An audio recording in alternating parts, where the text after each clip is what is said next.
Magandang umaga po sa lahat.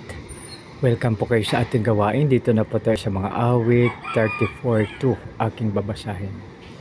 Aking pupurihin kanyang magawa, kayong naapi, makinig, matuwa. Purihin nawa ang Diyos sa pagbasa ng kanyang salita. Tayo manalangin. Panginoon, maraming salamat po sa iyong mapagpapala sa bawat isa sa amin.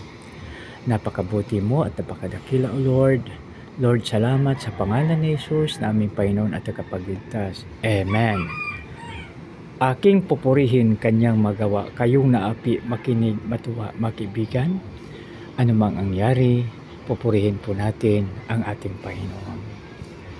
Anuman ang ating masitwasyon sa buhay, anuman ang ating kinalalagyan, purihin natin ang ating Panginoon dahil ang sabi sa Santiago, ano man ang nangyari, pasalamatan po natin ito na ibig pong sabihin ay tanggapin natin ng buong puso at tanggapin natin na maluwag sa ating dibdib. Kaya makibigan, napakabuti at napakadakila ang ating Panginoon.